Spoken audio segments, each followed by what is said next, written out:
Autre grand titre de l'actualité de ce jeudi, après Google et les autres, Yahoo délocalise à son tour ses activités en Irlande et quitte ainsi la France. C'est un virage important en plein débat, vous le savez, sur la fraude fiscale. La direction du géant Internet s'en défend et parle d'une mesure de rationalisation.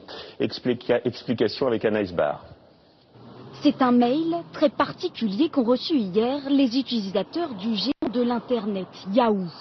Un mail pour avertir que les services seront à l'avenir fournis à partir d'une seule entité européenne basée en Irlande.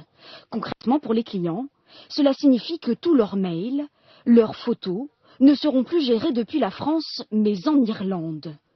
Officiellement, l'entreprise explique que c'est un moyen de simplifier son organisation. Mais elle n'a pas choisi l'Irlande par hasard. Le Premier ministre irlandais a même rendu visite à la présidente américaine de Yahoo l'année dernière.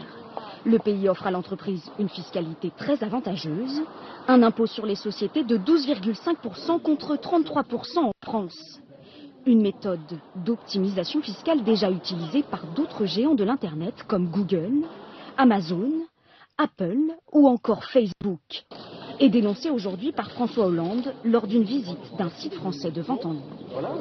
Ces grands groupes qu'on connaît, qui se mettent dans des pays à faible taux d'imposition des sociétés, nous devons agir. Et quand j'irai aux États-Unis, dans quelques jours, avec le président Obama, nous sommes d'accord pour faire cet effort d'harmonisation fiscale. Autres avantages pour Yahoo, la gestion de nos données personnelles. Transférées en Irlande, toutes ces données seront soumises au droit irlandais. Leur utilisation commerciale pourrait être ainsi facilitée.